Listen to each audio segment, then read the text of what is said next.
हमारा जो planet earth है इसके 71% हिस्से पर वाटर है और बकिया जो 29% हिस्सा लैंड मास यानी खुश्की पर मुश्तमिल है। एक बड़ा लैंड मास टूटा और टुकड़ों में तकसीम हो गया। इन टुकड़ों को हम कॉन्टिनेंट्स या बरआज़म कहते हैं। आज की इस वीडियो में हम इन कॉन्टिनेंट्स वगैरह के बारे में जानेंगे और नेक्स्ट वीडियो में वाटर वाला हिस्सा यानी ओशंस वगैरह को डिटेल से पढ़ेंगे। अस्सलाम वालेकुम एवरीवन, मेरा नाम है काशिफ और आप देख रहे हैं हमारा यूट्यूब चैनल बिग सीखो।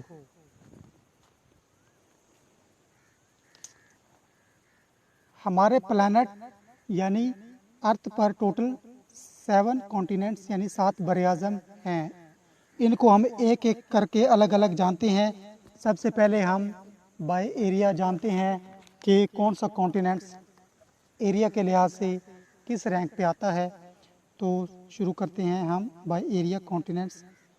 तो व्यूअर्स, आप देख सकते हैं कि हमारा जो एशिया है ये नंबर 1 पे आता है बाय एरिया, और इसी तरह नंबर 2 पे आता है जनाब अफ्रीका, और नंबर 3 पे आ जाता है नॉर्थ अमेरिका। इसी तरह नंबर 4 पे आ जाएगा जी साउथ अमेरिका। व्यूअर्स, ये तो 4 जो कॉन्टिनेंट्स हैं आपको देखने से ही पता चल रहा होगा कि किन का एरिया ज़्यादा है और कौन सा पहले, दूसरे, तीसरे, चौथे नंबर पे आ रहा है। इसके बाद जो हमारा नंबर 5 है वो हमारा रकबे के लिहाज से आता है जनाब अंटार्कटिका। ये हमारा नंबर 5 पे आता है। और इसी तरह नंबर 6 पे हमारा यूरोप आ जाएगा।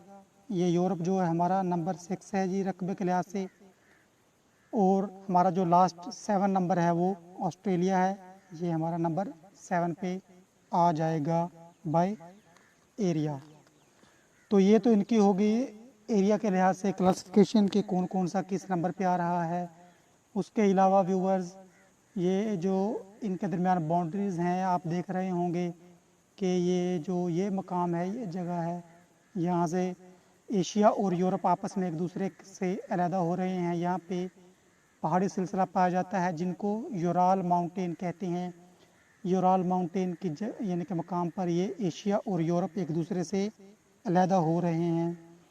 उसके अलावा यहाँ पर एक नदी पाई जाती है जिसको कैस्पियन सी कहते हैं। ये भी एशिया और यूरोप के दरमियान बाउंड्री है। और इसी तरह से हमारा जो एशिया और अफ्रीका है इस जगह से एक दूसरे के साथ यानी कि अलहदा होते हैं। ये इनके दरमियान बाउंड्री है। ये इजिप्ट यानी कि मिस्र के अंदर एक कनाल पाई जाती है, सुइज़ कनाल। ये वो मकाम है, यहाँ से ये दोनों अलहदा हो रहे हैं।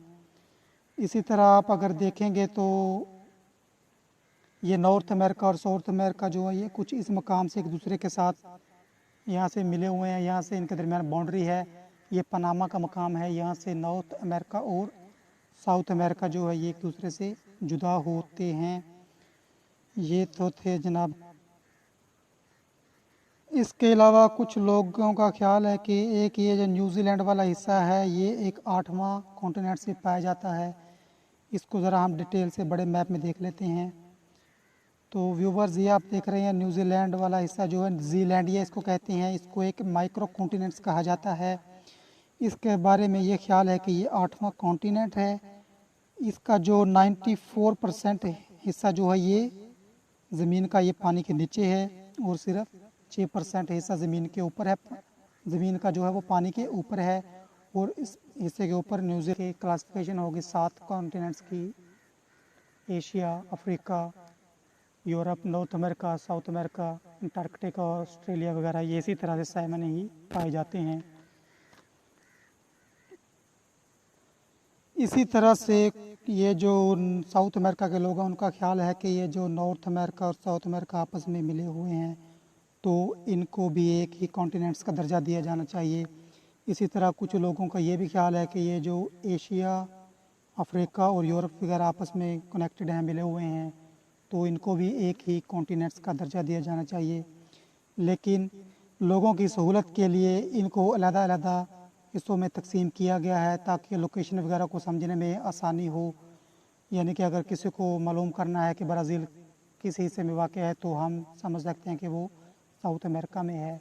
इस तरह से किसी भी जगह की लोकेशन वगैरह समझने में आसानी हो जाती है, इसलिए इनको अलग अलग हिस्सों में तकसीम किया गया है।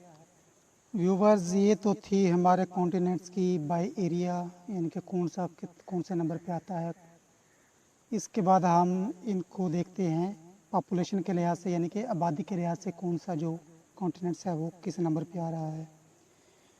तो व्यूवर्स, जो हमारे आबादी के लिहाज से है वो हमारा पहले नंबर पे एशिया ही आएगा, क्योंकि जिस कॉन्टिनेंट्स के अंदर चीन और इंडिया जैसे पहले और दूसरे नंबर के आबादी वाले मुल्क हों तो साफ ज़ाहिर है वही कॉन्टिनेंट्स पहले नंबर पे आएगा। उसके बाद नंबर 2 पे आता है जी हमारा अफ्रीका। अफ्रीका भी आबादी और रकबे के लिहाज से नंबर सेकंड पे है।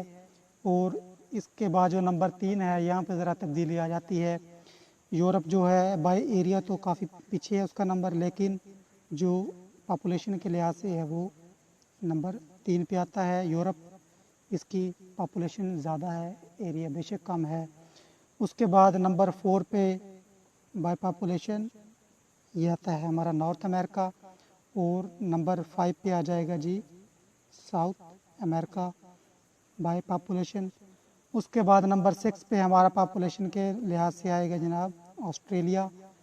ये हमारे 6 आ गए पॉपुलेशन के लिहाज से। अब रह गया हमारा अंटार्कटिका। अंटार्कटिका में आपको मालूम है कि यहाँ पे तो बर्फ़ ही बर्फ़ पाई जाती है, यहाँ पे कोई आबादी वगैरह तो है नहीं। बस यहाँ पे रिसर्च वगैरह के लिए साइंसदानों की टीमें जाती हैं और रिसर्च वगैरह करती हैं। उसके अलावा यहाँ पे आबादी वगैरह नहीं है। तो व्यूवर्स, ये तो थे हमारे कॉन्टिनेंट्स वगैरह के बारे में, यानी कि बड़े लैंड मास। उसके बाद हम हमारे छोटे लैंड मास यानी कि आइलैंड्स वगैरह के बारे में बात करते हैं। तो हमारे जो 5 लार्जेस्ट आइलैंड्स हैं उनमें जो हमारा जो नंबर 1 पे है वो है जनाब अली ग्रीनलैंड। ये जो आप यहाँ देख रहे हैं ये ग्रीनलैंड है।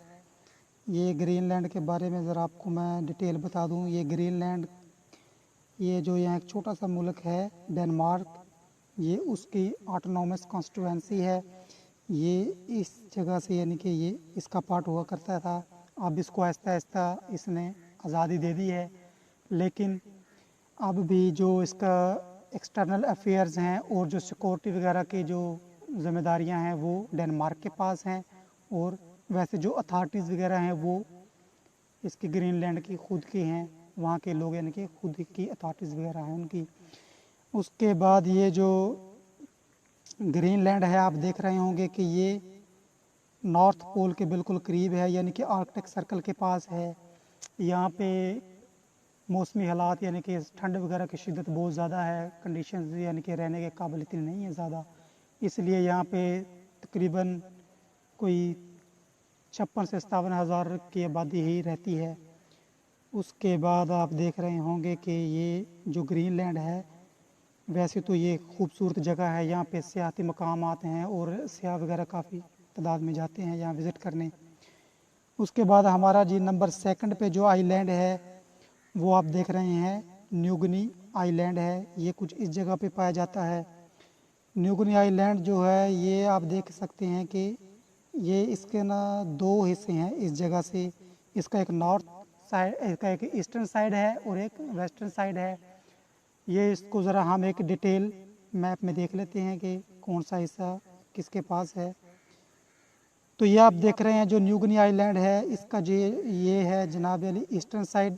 यहाँ पे एक अलहदा से मुल्क है पापुआ न्यू गिनी, ये इसका हिस्सा है। ये भी दरमियान में आप देख रहे हैं कि ये एक सेंट्रल लाइन है, ये 2 हिस्सों में तकसीम है आइलैंड। ये पापुआ न्यू गिनी एक कंट्री है, इसका हिस्सा है। और ये जो इसका वेस्टर्न साइड है ये इंडोनेशिया का हिस्सा है।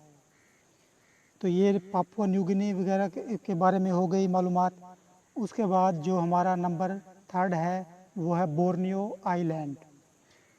बोर्नियो आइलैंड जो है ये भी 3 ममालिक के दरमियान इसकी बाउंड्रीज़ हैं। बोर्नियो आइलैंड के जो है 3 ममालिक का हिस्सा है, वो कौन कौन से हैं इसको भी हम डिटेल मैप में देख लेते हैं। ये हमारा बोर्नियो आइलैंड ये इस जगह पे पाया जाता है, ये आप देख रहे हैं ये बोर्नियो आइलैंड है। इसको हम डिटेल मैप में देख लेते हैं। ये है हमारा बोर्नियो आइलैंड। इसके अंदर ये जो ग्रीन हिस्सा आप देख रहे हैं ये वाला, ये ब्रुनाई की मलकियत है, यहाँ पे ब्रुनाई आता है। और इसका ये जो बाउंड्री लाइन आप देख रहे हैं, ये जो बाउंड्री लाइन इधर से जा रही है ऐसे, ये जो इसका ऊपर वाला हिस्सा है ये मलेशिया के मलकियत में आता है जी। और ये जो इसका नीचे वाला हिस्सा है ये इंडोनेशिया का पार्ट है। इस तरह ये बोर्नियो आइलैंड 3 ममालिक इसमें आते हैं। उसके बाद हमारा नंबर 4 पे जो आइलैंड है वो आप देख सकते हैं कि ये मेडागास्कर आइलैंड है। ये मेडागास्कर आइलैंड, ये अफ्रीका जो है कॉन्टिनेंट, इसके बिल्कुल नीचे जो है ये मेडागास्कर आइलैंड है। और ये हमारा इंडियन ओशन के अंदर पाया जाता है मेडागास्कर आइलैंड। और ये इंडियन ओशन का सबसे बड़ा लार्जेस्ट आइलैंड भी है। और ये मेडागास्कर के बारे में आपको एक और मालूमात देता चलूँ कि ये जो मेडागास्कर आइलैंड कंट्री है ना, ये दुनिया की सेकंड आइलैंड कंट्री यानी कि मुल्क है, सेकंड नंबर पे है। आप सोच रहे होंगे कि दुनिया का पहले नंबर पे आइलैंड कंट्री कौन सा है, तो वो आपका है जनाब अली इंडोनेशिया। इंडोनेशिया आप देख सकते हैं उसकी कुछ इस तरह से है, यहाँ से ऐसे ये इस तरह से आधा हिस्सा इसका भी आ जाता है, ये इस तरह से कुछ इंडोनेशिया का हिस्सा है। ये सबसे बड़ी आइलैंड कंट्री है। और नंबर सेकंड पे आती है जनाब मेडागास्कर, ये सेकंड लार्जेस्ट आइलैंड कंट्री है।